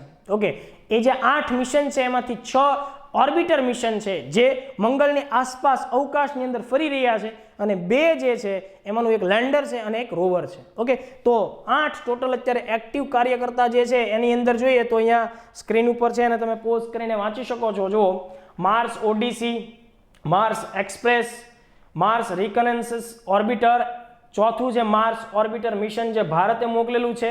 એ જ વર્ષે 2013માં માવેન નામનું નાસાનું મિશન છે અને એક્ઝોમાર્સ ટ્રેસ ગેસ ઓર્બિટર. આ 6 છે એ ઓર્બિટર છે. ઓકે, તો આના નામ જરાક યાદ રાખવા. પરીક્ષાની અંદર અત્યારના સંદર્ભે પૂછાયની સંભાવના ઓછી છે, છતાં એ માહિતીના ભાગ સ્વરૂપે ધ્યાનમાં રાખવું. બીજું, અત્યારે મંગળ ઉપર કામ કરતું વર્તમાન સમયનું જે રોવર છે જે અહીંયા બાજુની આકૃતિમાં દર્શાવવામાં આવ્યું છે એનું નામ છે ક્યુરિયોસિટી. 2011થી સ્થાપિત છે અને નાસા દ્વારા સ્થાપિત થયેલું વર્તમાન સમયનું એક લેન્ડર છે. ઓકે, એનું નામ છે ઇનસાઇટ. તો ઇનસાઇટ છે એને હમણાં થોડા સમય પહેલાં જ આપણને મંગળ ઉપર કેટલી તીવ્રતાના ભૂકંપ આવે છે એની માહિતી પણ આપી હતી. ઓકે, તો આટલા મુદ્દાઓને આપણે ધ્યાનમાં રાખશું. સાથે જુલાઈ 2020ના અનુસંધાને તે બીજા 2 મિશન છે એ મોકલવામાં આવ્યા છે મંગળના અનુસંધાને. એમાંનું એક મિશન છે એ નાસાએ મોકલેલું છે. ઓકે, આ હોપ મિશન બાદની ઘટનાઓ છે. ઓકે, એટલે નાસાનું જે મિશન છે એનું નામ છે માર્સ 2020. આ માર્સ 2020 મિશન છે એના બે હિસ્સા છે, યાદ રાખો. તો એનું જે એક રોવર મોકલવામાં આવ્યું છે એનું નામ છે પરસિવિયરન્સ. ઓકે, જે શું કરશે, જેજેરો ક્રેટરની અંદર સંશોધન કામગીરી કરશે. એટલે આ રોવર માનો કે અત્યારે કરંટની અંદર આ હોપ, અલમલ અથવા તો આ માર્સ 2020 આ બધાની સંભાવના આવનારી એક્ઝામમાં ખૂબ જ મહત્વપૂર્ણ રહેશે. ઓકે, તો પરસવિયરન્સની ઓળખ કરો, આવો પ્રશ્ન પણ આપણને પૂછવામાં આવે તો એ નાસાનું મંગળ ઉપરનું માર્સ 2020 મિશનનું શું છે, રોવર. હવે જો હું તમને એક સવાલ પૂછું છું કે આ પરસિવિયરન્સ શબ્દ જે છે રોવર એનું જે નામ આપવામાં આવ્યું છે એનો ગુજરાતીમાં મિનિંગ શું થાય એ તમારે મને શોધીને જણાવવાનું છે. અને બીજું ખાસ એક રસપ્રદ ફેક્ટ હું તમને સમજાવું. ઇનજેન્યુટી નામનું પહેલી વખત એક હેલિકોપ્ટર નાસા માર્સ 2020 મિશન અંતર્ગત મંગળ ગ્રહ ઉપર મોકલી રહ્યું છે. મતલબ આ એક પ્રકારનું ડ્રોન જેવું હેલિકોપ્ટર છે જે મંગળ ગ્રહના વિવિધ વિસ્તારો ઉપર ઉડ્ડયન કરી અને ફોટોગ્રાફી અને વિડીયોગ્રાફી કરીને માહિતી આપશે. તો મારો આજનો તમને બીજો ક્વેશ્ચન એ પણ છે કે ઇનજેન્યુટીનો ગુજરાતી મિનિંગ પણ તમારે મને શોધીને જણાવવાનો છે. ઓકે, બીજું, ચીને પોતાનું પહેલું મંગળ અભિયાન પણ જુલાઈ 2020માં પોતાની રીતે લોન્ચ કર્યું. અગાઉ ચીને રશિયાની મદદથી લોન્ચ કર્યા છે મિશન મંગળ માટે, પણ એ નિષ્ફળ ગયા છે. આ વખતે ચીન સ્વદેશી પોતાની જ રીતે એને પોતાનો એક મિશન લોન્ચ કર્યું, એનું નામ છે તિયાનવેન-1. ક્વેશ્ચન્સ ટુ હેવન એનો મિનિંગ થાય સ્વર્ગને કેટલાક પ્રશ્નો, આવો એનો મિનિંગ થશે. તો તિયાનવેન-1 નામનું ચાઇનાનું જે મિશન છે, ઓકે, એના 3 કમ્પોનન્ટ છે, ઓર્બિટર, લેન્ડર અને રોવર. આ 3 ભાગ ભેગા થશે. ઓર્બિટર છે એ કક્ષા સુધી પહોંચી અને છૂટું પડશે અને મંગળ ગ્રહની આસપાસમાં ફરવા લાગશે. લેન્ડર છે એ સોફ્ટ લેન્ડિંગ કરાવશે સપાટી ઉપર અને એની અંદરથી રોવર નીકળશે અને રોવર છે એ મંગળની સપાટી ઉપર પરિભ્રમણ શરૂ કરશે. બીજું, ઓર્બિટરની સાથે 7 ઇન્સ્ટ્રુમેન્ટ્સ અથવા પેલોડ્સ સંકળાયેલા હશે અને રોવરની સાથે 6 જેટલા ઇન્સ્ટ્રુમેન્ટ્સ અથવા પેલોડ્સ સંકળાયેલા હશે. તો કહેવાનો ભાવાર્થ એમ છે કે તિયાનવેન-1 નામનું મિશન છે એ ટોટલ 13 જેટલા ઇન્સ્ટ્રુમેન્ટ્સ અથવા તો પેલોડ્સને પોતાની સાથે લઈ જશે. બીજું એક ખાસ ધ્યાનમાં રાખો કે ચાઇનાનું આ જે મિશન છે એનો ઉદ્દેશ શું છે, તો એનો ઉદ્દેશ છે to study the thickness and the sub layer distribution of the Martian soil. એટલે કે મંગળ ગ્રહની અંદરની જે સપાટી છે માટીની, એના સબ લેયર અને એની જાડાઈ, થિકનેસ કેટલી છે એનું એ માપન કરશે. તો આટલા ફેક્ટ્સ આપણે ધ્યાનમાં રાખશું. બીજું, વાત જ્યારે મંગળ મિશનની નીકળી છે તો ભારતનું જે મંગળ મિશન હતું માર્સ ઓર્બિટર મિશન, જેના ઉપર પણ જીપીએસસી અલગ અલગ 4 થી 5 પરીક્ષાઓમાં અલગ અલગ એંગલથી સવાલ પૂછ્યો છે. તો આ સવાલને પણ સાથોસાથ આપણે સાંકળી લઈએ. છઠ્ઠો પ્રશ્ન આજનો એ છે કે ભારતના મંગળ ગ્રહ પરનો અભિયાન છે એનું નામ, ઓફિશિયલ નેમ એનું માર્સ ઓર્બિટર મિશન એટલે કે મોમ. મોમ સંદર્ભે સાચા વિધાનોની ઓળખ કરો. તો પહેલું વિધાન એનું એ કહે છે કે ભારત પ્રથમ પ્રયાસે મંગળ ગ્રહની કક્ષામાં સફળતાપૂર્વક મિશન અથવા તો સ્પેસ ક્રાફ્ટ મોકલનારો વિશ્વનો પહેલો દેશ બની ગયો. તો પ્રથમ પ્રયત્ને આપણું જે ઓર્બિટર મંગળમાં સક્સેસફુલી ઇન્ડક્ટ થઈ ગયું, તો એ પહેલી વાર એવી ઘટના ઘટી, કોઈ દેશને ફર્સ્ટ ટ્રાયલે મંગળ ગ્રહ ઉપર સફળતા મળી નહોતી. તો આ વિધાન સાચું છે, ભારતને મળી હતી. બીજું, મંગળ અભિયાનની બાબતે ભારત ઓલ ઓવર બધા જ દેશોના પ્રયાસોની દ્રષ્ટિએ વાત કરીએ તો ચોથો સફળ દેશ બન્યો. તો આ બીજું વિધાન પણ સાચું છે. કહેવાનો મતલબ કે બંને વિધાન છે એ અહીંયા જે આપણને રજૂ કર્યા છે ક્વેશ્ચન ફોર્મમાં એ બંને સાચા છે. દોસ્તો, ઈસરોની સ્થાપના 1969માં થઈ. 1969માં જે શરૂઆત થઈ, આરંભિક સ્ટ્રગલ થયું, બરાબર, વિશ્વ સ્તર ઉપર ભારતનો અવકાશ કાર્યક્રમ છે ઘણી નિષ્ફળતાઓમાંથી પસાર થયો, હાસ્યાસ્પદ બાબતોમાંથી પણ પસાર થયો. દુનિયાના દેશો ભારત જેવા દેશને આ પ્રકારના કાર્યો કરતી વખતે ઠપકો પણ આપતી પરિસ્થિતિ હતી. એમાંથી બહાર નીકળીને ભારત પોતાનું ફર્સ્ટ ઇન્ટરપ્લેનેટરી મિશનની અંદર સફળ થયું. 2013ની અંદર એણે આ કાર્યક્રમ લોન્ચ કર્યો હતો. તો આ જે સફળતા છે એ ભારતની અત્યાર સુધીની આઝાદી બાદની જેટલી પણ વૈજ્ઞાનિક સફળતાઓ છે એ બધી જ સફળતાઓની અંદર ટોપ લેવલની સફળતા આપણે ચોક્કસપણે ગણી શકીએ. તો આ બાબત મેં તમને વાત કરી. ફર્સ્ટ ટ્રાયલે મંગળ ઉપર પહોંચ્યો અને અમેરિકા, રશિયા, યુરોપિયન યુનિયન બાદ એટલે કે આ 3 બાદ ચોથો દેશ બન્યો, એટલે ક્રમ પણ પરીક્ષામાં પૂછાય છે અને આપણે યાદ રાખશું. બીજું, આ તારીખો જે બે હું તમને સમજાવું છું તમારે ખાસ ધ્યાનમાં રાખવાની છે. બંને તારીખો વર્ગ 3માં પૂછવામાં આવી ચૂકી છે. જુઓ, મંગળ મિશન જે છે, માર્સ ઓર્બિટર મિશન, એનું ટોટલ વજન 1350 કિલોગ્રામ છે અને એને લોન્ચ કરનાર જે રોકેટ છે એનો કોડ અથવા એનો નંબર છે PSLV C-25. આ મિશન લોન્ચ કરવામાં આવ્યું હતું 5 નવેમ્બર 2013. આ તારીખ અલગ અલગ બે એક્ઝામમાં પૂછવામાં આવેલી છે. આજની તારીખે આ મિશન કાર્યરત છે, એટલે વર્તમાનમાં તે આ મિશનનું મહત્વ હોવાના લીધે તારીખ યાદ રાખવી. તો 5 નવેમ્બર 2013ના રોજ ભારતે શ્રીહરિકોટા, આંધ્રપ્રદેશ શ્રીહરિકોટા ખાતેથી મંગળ મિશન લોન્ચ કર્યું અને એ મિશન 24મી સપ્ટેમ્બર 2014ના દિવસે, આ તારીખ પણ યાદ રાખવાની, આ તારીખ પણ પૂછી લેવામાં આવી છે, 24 સપ્ટેમ્બર 2014ના દિવસે મંગળની કક્ષામાં સફળતાપૂર્વક એને પ્રવેશ પામ્યો. બીજું, મંગળ મિશન છે ઇન્ડિયાનું, એની સાથે 5 અલગ અલગ પ્રકારના ઇન્સ્ટ્રુમેન્ટ્સ જોડાયેલા છે, 5 પેલોડ્સ. આ 5 પેલોડ્સ આપણે સ્વદેશી રીતે બનાવેલા છે, એના નામ યાદ ન રહે તો ચાલશે. ઓકે, એક વખત તમે સ્ક્રીનને પોઝ કરી અને એને લખી શકો છો અને 2-3 વાર વાંચશો એટલે થોડો ઘણો એનો આઈડિયા આવશે. બીજું, આના ઉદ્દેશો શું છે તો જુઓ, સપાટી પરના, મંગળની સપાટી ઉપરના ભૌતિક લક્ષણો છે એનું સંશોધન કરવું, એની ખનિજનું ડિસ્ટ્રીબ્યુશન ચકાસવું અને વાતાવરણનો અભ્યાસ કરવો. મંગળ મિશનની સફળતાને ધ્યાનમાં રાખીને UPSC 15માં પૂછાયેલો પ્રશ્ન. ઓકે, તો ઈસરોને 2014 માટે આ આખી કામગીરી માટે થઈને વર્ષ 2014નું Indira Gandhi prize for peace, disarmament and ડેવલપમેન્ટથી પુરસ્કૃત કરવામાં આવ્યું. બીજું, ભારતનું આ જે મિશન છે ને એ ટોટલ 450 કરોડ રૂપિયાનું મિશન હતું. તો ભારતની અંદર કેટલીક મૂવી બની છે ને એના તે બજેટ બોલિવૂડ અને હોલિવૂડની મૂવીના બજેટ આનાથી વધારે હોય છે.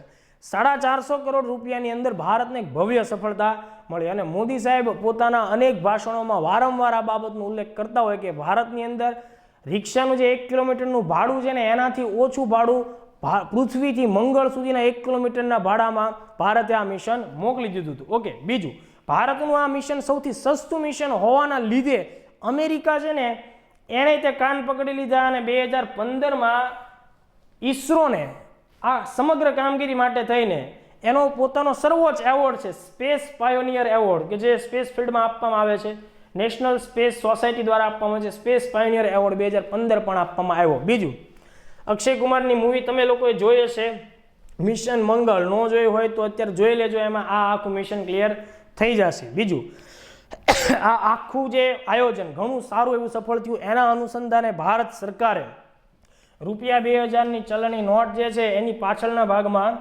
મંગળ મિશન છે એની આકૃતિ અંકિત કરેલી છે.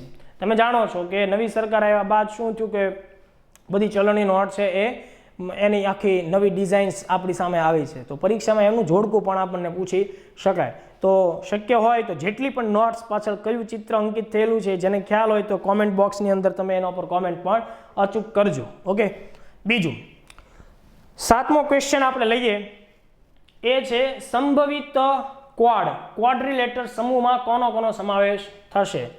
આ જે ક્વેશ્ચન છે ને એ ભારત માટે વધુ મહત્વનો છે. ભારત માટે હિન્દ મહાસાગરના ક્ષેત્રને ધ્યાનમાં રાખી અને ભારત એટલે કે હિન્દ પ્રશાંત મહાસાગરની જે સિક્યુરિટીના પોઈન્ટ ઓફ વ્યૂથી પણ આ ક્વેશ્ચન મહત્વનો છે. ઇન્ટરનેશનલ રિલેશન માટે પણ આ પ્રશ્ન મહત્વનો છે. ક્વાડ્રિલેટરલ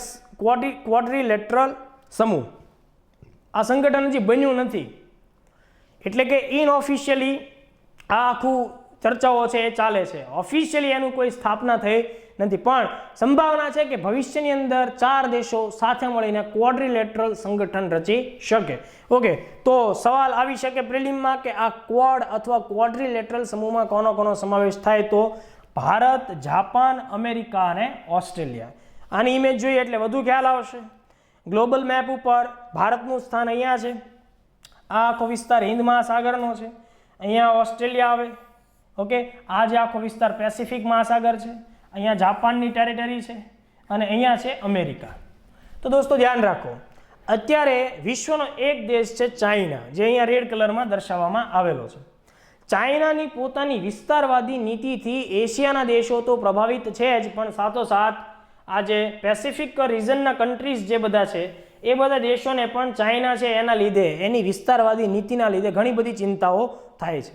તો એના અનુસંધાને 4 મહત્વપૂર્ણ લોકતાંત્રિક દેશો જેને કહી શકાય, ઓકે, અને વિશ્વભરની અંદર આ 4 દેશોની અત્યારે ઘણું બધું માન સન્માન છે. એવા દેશો આ 4 દેશ એ સાથે મળી અને ડિઝાસ્ટર મેનેજમેન્ટથી લઈ અને ઓશિયન સિક્યુરિટી અને રિજનલ સિક્યુરિટીના પોઈન્ટ ઓફ વ્યૂથી સાથે મળી ચીનની વિસ્તારવાદી નીતિને પડકારવાનો એક પ્રયાસ કરી રહ્યા છે. તો એ આખો આ જે સમૂહ કદાચ તૈયાર થાય ભવિષ્યમાં, તો એ ક્વાડ અંતર્ગત આ 4 દેશનો સમાવેશ થાય છે.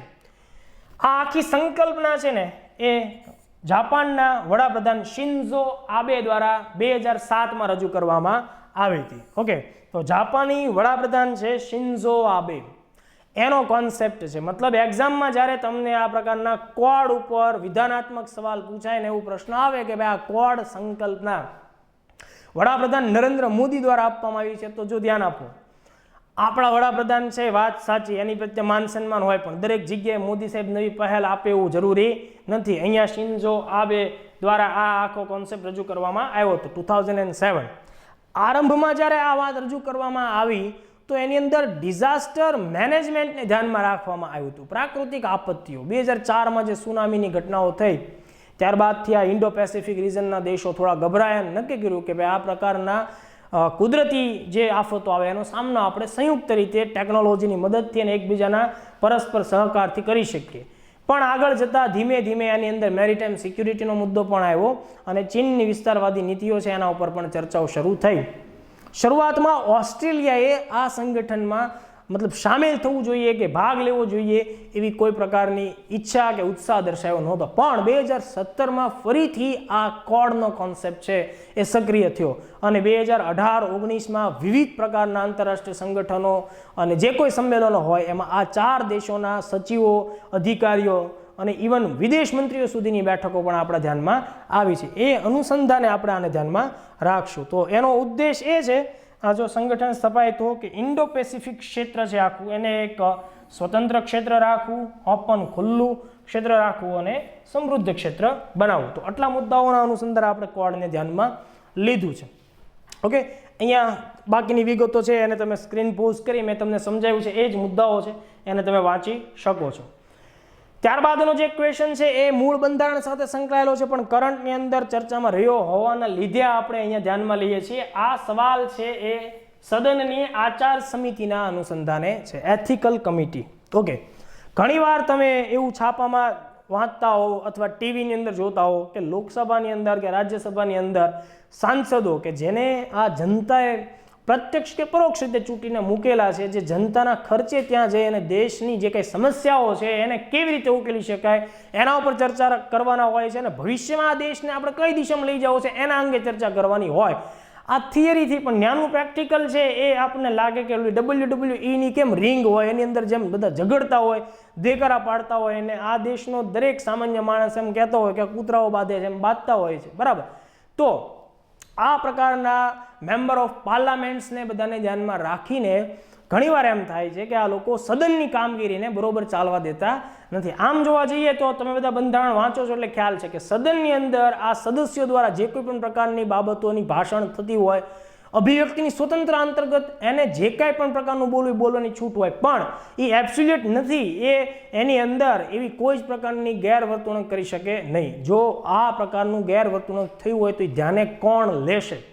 તો એના માટે થઈને આચાર સમિતિની કામગીરી અને એની ભૂમિકા આવતી હોય છે. તો આપણે જોઈએ એના અનુસંધાને વિધાનાત્મક ક્વેશ્ચન. આચાર સમિતિનું મુખ્ય કાર્ય સદનમાં સદસ્યોના આચરણ સંબંધિત જે કાંઈ ફરિયાદો આવી હોય એના ઉપર સુનાવણી કરવાનું હોય છે. આ વિધાન સાચું છે. બીજું, ભારતીય સંસદીય પ્રણાલી હેઠળ આવી સૌ પ્રથમ આચાર સમિતિનું ગઠન છે એ 13મી લોકસભા દરમિયાન થયું હતું. તો આ વિધાન ખોટું છે, કારણ કે સૌથી પહેલી વખત 1997માં રાજ્યસભાની અંદર આપણને આચાર સમિતિ છે એની રચના છે એ સામે આવેલી છે. ત્રીજું વિધાન જોઈએ તો લોકસભા અને રાજ્યસભા બંનેમાં રચાયેલી આચાર સમિતિમાં 15 સદસ્યો હોય, તો એ વિધાન પણ ખોટું છે. લોકસભામાં 15 હોય છે અને રાજ્યસભામાં 10 હોય છે. તો કહેવાનો ભાવ કે અહીંયા ઓપ્શન એ માત્ર એક વિધાન છે એ આવશે. તો જોઈએ, મેં વાત કરી તમને એ રીતે કે આચાર સમિતિની રચના છે એ સૌથી પહેલી વાર રાજ્યસભામાં થઈ હતી 4 માર્ચ 1997ના રોજ. આવી જ રીતે એક આચાર સમિતિ છે એ લોકસભામાં પણ રચવામાં આવી. તો એ જે લોકસભામાં આ પ્રકારની આચાર સમિતિ રચવામાં આવી એ 13મી લોકસભા દરમિયાન 16 મે 2000ના રોજ રચવામાં આવી. બંનેની અંદર સદસ્યોની સંખ્યા સમાન નથી. લોકસભામાં 15 હોય છે, એ 15માંથી એક વ્યક્તિ છે એને ચેરમેન બનાવવામાં આવે છે, એ લોકસભાના અધ્યક્ષ કરતા હોય છે, બરાબર, એને ચેરમેન તરીકે નિમણૂક કરતા હોય. અને રાજ્યસભા છે એની આચાર સમિતિમાં 10 સદસ્યો હોય છે. મોટાભાગે રાજ્યસભાના જે અધ્યક્ષ હોય એ જ એના સમિતિના ચેરમેન તરીકેની કામગીરી કરતા હોય છે. વર્તમાન સમયમાં લોકસભાની અંદર જે આચાર સમિતિ છે એના ચેરમેન શ્રી વિનોદ કુમાર છે. તો આની પહેલાં અડવાણી હતા અને અત્યારના સમયમાં કોણ છે? વિનોદ કુમાર છે. આટલા ફેક્ટ્સ તમારે ધ્યાનમાં રાખવાના. બીજું, આચાર સમિતિના જે કાર્યો છે, તો આ આચાર સમિતિની રચના, પછી એના સદસ્યોની ભૂમિકા, એનું લાયકાતો, એનું કાર્યો, એ બધું જ લોકસભા રૂલ્સ અને રાજ્યસભા રૂલ્સ દ્વારા નક્કી થતું હોય છે. એના મુખ્ય કાર્યો એ છે કે સદનના સભ્યો જે છે એનું આચરણ અને નૈતિક વર્તન એનું નિરીક્ષણ કરવું, અને નિરીક્ષણ કરવા માટેની પ્રણાલીમાં આ સમિતિ છે એ બહુ મહત્વની ભૂમિકા નિભાવે છે. આચાર સંહિતા તૈયાર કરવી એ કામગીરી પણ આ સમિતિની છે, અને સમયાંતરે જરૂરિયાત મુજબ એનો અંદર ફેરફાર પણ કરી શકે. ત્રીજું, કે જો કોઈ સદસ્યો દ્વારા સદનની અંદર આચાર સંહિતાનો ભંગ કરવામાં આવે તો એની ફરિયાદો છે એ સાંભળવી અને આરોપો છે એને ચકાસવા. બીજું, સમયાંતરે જ્યારે સદનની અંદર અમુક સવાલો ઊભા થાય આચાર સમિતિ આચાર સંહિતાને રિલેટેડ, તો એના અંગેનું પણ સમાધાન થાય માટેની સલાહની ભૂમિકા પણ આ સમિતિની હોય છે. આટલા મુદ્દાઓને આપણે ધ્યાનમાં રાખશું ક્વેશ્ચનમાં. ત્યારબાદ પ્રિલિમ માટે આઈએમપી મહત્વપૂર્ણ પિન પોઈન્ટ ક્વેશ્ચન લઈએ ધ્યાનમાં. X57 Maxwell. X57 મેક્સવેલની ઓળખ કરો. ઓકે, 4 ઓપ્શન છે કે ભાઈ નાસા દ્વારા વિકસિત પહેલું ઇલેક્ટ્રિક વિમાન છે. બીજો ઓપ્શન એમ કહે છે કે ભાઈ નાસા દ્વારા વિકસિત પહેલું સોલર વિમાન છે. સી અને ડી સેમ ઓપ્શન નાસાની જગ્યાએ ઇઝરાયલને મૂકે છે. સાચો જવાબ છે એ, નાસા દ્વારા તૈયાર કરવામાં આવી રહેલું અત્યાર સુધીનું એનું પોતાનું પ્રથમ ઇલેક્ટ્રિક વિમાન, એનું નામ છે X57 મેક્સવેલ. ધ્યાન રાખો, આ વિમાન પૂર્ણપણે ઇલેક્ટ્રિસિટી ઉપર કામ કરશે, મતલબ કોઈ જ પ્રકારનું પેટ્રોલ કે ડીઝલનો ઉપયોગ કરશે નહીં. તો X57 છે એ પૂર્ણરૂપથી ઇલેક્ટ્રિક વિમાન છે. આ ચર્ચામાં એટલા માટે રહ્યું હતું કે 2019ના વર્ષમાં નાસાએ આ X57 મેક્સવેલ જે છે એનું એક પરીક્ષણ કેલિફોર્નિયાના રણમાં કર્યું હતું. આમાં 14 જેટલા એન્જિન્સનો સમાવેશ થાય છે, અને અત્યારે નાસા એવું ડિક્લેર પણ કરેલું છે કે એનું આ જે મેક્સવેલ વિમાન છે એ ઇટલી દ્વારા આ પ્રકારનું જે ઇલેક્ટ્રિક વિમાન હતું ટેકનામ P200 2006T, તો એનાથી પ્રેરિત છે. તો આટલા મુદ્દાઓ ધ્યાનમાં રાખશું. બીજું, સોલર વિમાનની મેં અહીંયા ઓપ્શનમાં ઉલ્લેખ કર્યો છે. તો સોલર વિમાનના અનુસંધાને પણ ક્વેશ્ચન્સ આપણને જીપીએસસી પૂછ્યા છે. કેવો પ્રશ્ન પૂછો છે? જો અહીંયા જે તમને વિમાન બતાવવામાં આવ્યું છે, ઓકે, તો જો આ આખી જે સરફેસ છે સોલર પેનલથી ઢંકાયેલી છે. તો આ જે સોલર ઇમ્પલ્સ નામનું વિમાન છે જે ચર્ચામાં હતું, જે ભારતની મુલાકાતે હતું, ભારતની મુલાકાતે તો હતું, સાથોસાથ ગુજરાતના અમદાવાદની મુલાકાત પણ આ વિમાને લીધી હતી. મૂળ સ્વિટ્ઝરલેન્ડનું વિમાન છે, અને એ સોલર ઇમ્પલ્સ એનું નામ છે. સોલર ઇલેક્ટ્રિસિટી જનરેટ કરે છે ને સોલર એનર્જીથી એ આગળ વધે છે. એણે વિશ્વભરનો પ્રવાસ છે આદર્યો હતો, અને એ પ્રવાસ દરમિયાન એ ભારતમાં પણ આવ્યું હતું. તો એનું નામ છે સોલર ઇમ્પલ્સ, અને આના ઉપર પ્રશ્ન પણ આવી ગયો. એ દેશ છે સ્વિટ્ઝરલેન્ડ. આટલા ક્વેશ્ચન હતા. આજનો આપણો લાસ્ટ ક્વેશ્ચન આપણે જોઈએ તો દર વખતની જેમ આપણે એક ક્વેશ્ચન જોઈન્ટ મિલિટરી એક્સરસાઇઝના અનુસંધાને લેતા હોઈએ છીએ. તો આજનો જે પ્રશ્ન છે એ આપણે મિલન નામની કવાયત અથવા મિલન નામની એક્સરસાઇઝ છે એના અનુસંધાને લેશું. સવાલ બરાબર સમજજો. આ ઓલરેડી પ્રશ્ન આના ઉપર પૂછાઈ ગયો છે, અને હજી આની અંદરથી પ્રશ્નો નીકળશે. તો ક્વેશ્ચન છે કે ભારતીય નૌસેના દ્વારા કયા સ્થળે મિલન 2020 અથવા મિલન કવાયતનું આયોજન થવાનું હતું? હતું શબ્દ છે એ કોરોનાના અનુસંધાને છે. 18 થી 28 માર્ચ 2020 દરમિયાન મિલન નામની નૌસેનાની કવાયત છે એ આંધ્રપ્રદેશના વિશાખાપટ્ટનમ ખાતે આયોજિત થવાની હતી, પણ કોરોનાના લીધે ઘટના શું થઈ કે આ કવાયત છે એ પોસ્ટપોન કરવામાં આવી હતી. તો આનો સાચો જવાબ આવશે વિશાખાપટ્ટનમ. જો અહીંયા જે ભૂતકાળની મિલન કવાયત છે એના અનુસંધાને કેટલાક પિક્ટોરિયલ રજૂ કરેલા છે. જો અહીંયાથી પ્રશ્નો કેવા નીકળી શકે. મિલન કવાયતનું આયોજન કોણ કરે છે? Indian navy. આ યાદ રાખવું. બીજું, વિધાન જ્યારે નીકળ્યા આની ઉપરથી તો એવું થાય તો મિલન કવાયત દર કેટલા વર્ષે આયોજિત થાય છે? તો દર 2 વર્ષે આ પ્રકારની કવાયત આયોજિત થાય છે. આની અંદર શું થાય છે તો કે ભારત છે એ ઇન્ડો પેસિફિક રિજનના ઘણા બધા દેશોને પોતાના નેવલ અડ્ડાઓ પર આમંત્રિત કરે છે. બંગાળની ખાડીમાં અથવા અરબ સાગરની ખાડીમાં મુંબઈ નજીક અથવા તો દક્ષિણ ભારતની અંદર હિન્દ મહાસાગરમાં કોઈને કોઈ જગ્યાએ દર 2 વર્ષે આ પ્રકારની નેવલ એક્સરસાઇઝ છે આયોજિત કરે છે. 1995થી આ પ્રકારની કવાયત આરંભ કરવામાં આવેલી છે. આની અંદર 40થી વધારે જેટલા દેશોને પણ આમંત્રિત કરવામાં આવે છે. ચીન અને પાકિસ્તાનને આપણે ક્યારેય આમાં આમંત્રિત કરતા નથી. જો 2018ની જ્યારે મિલન કવાયત આયોજિત થઈ હતી 17-18ની, એમાં ભારતનો સૌ નજીકનો પાડોશી દેશ છે માલદીવ. આ માલદીવ દેશે મિલન કવાયતમાં ભાગ લેવા આવવાની મનાઈ કરી હતી, ઇનકાર કર્યો હતો. એટલા માટે જીપીએસસીએ ક્લાસ 1માં પ્રશ્ન પૂછ્યો હતો કે ભાઈ મિલન કવાયતમાં નીચેના પૈકી કયો દેશ આ વર્ષે ભાગ લેવાનો નથી? તો ચીનના દબાણના લીધે માલદીવે આપણું આ આમંત્રણ ઠુકરાવ્યું હતું. તો આ પ્રકારના પ્રશ્નો ઓલરેડી આમાં પૂછાતા હોય છે. તો આટલું આપણે આ બાબત આને ધ્યાનમાં રાખશું. મેં તમને હમણાં વાત કરી એ રીતે માર્ચમાં આયોજિત થવાનું હતું એ મિલન કવાયતની 11મી આવૃત્તિ હતી પણ એ પોસ્ટપોન થઈ, જેની વિગત પણ અહીંયા રિપીટ થાય છે. 42 જેટલા દેશો આમાં ભાગ લેવાના હતા, એ બધા દેશોના નામ પણ છે. અને જો આ આયોજિત થયું હોત તો તમારે એની થીમ પણ યાદ રાખવાની, પણ નથી થયું છતાંય આપણે એની થીમ યાદ રાખશું. સિનર્જી એક્રોસ ધી સીઝ, એટલે કે સમુદ્રોની આરપાર અથવા તો સમુદ્રોની આસપાસના દેશો વચ્ચેનું સિનર્જી એટલે કે ઓર્ગેનાઇઝેશનનું ઇન્ટરેક્શન, વિવિધ સંસ્થાઓ એકબીજા સાથે મળીને કામ કરે એટલે સિનર્જી કહેશું. તો સિનર્જી એક્રોસ ધી સીઝ આ થીમ આ વખત નહીં, આ એક્સરસાઇઝની રાખવામાં આવેલી હતી. તો આજનો આ પાઠ 14 ઘણી જ બધી ઇન્ફોર્મેશન સાથે આપણે હેન્ડલ કર્યો છે. આની અંદરના જો કોઈ ક્વેરી હોય તો તે તમે કોમેન્ટ સેક્શનમાં અચૂક જણાવજો. આજનો આ લેક્ચર્સ છે તમને કેવો લાગ્યો છે એના ઉપર પણ તમે અચૂક ભૂલ્યા વગર કોમેન્ટ કરજો, લાઇક્સ કરજો. આ લેક્ચરને એટલીસ્ટ એક વ્યક્તિ સુધી શેર કરજો. વધુ નવી માહિતી સાથેના નવા પાઠ સાથે વહેલી તકે મળશું. જય હિન્દ, જય ભારત.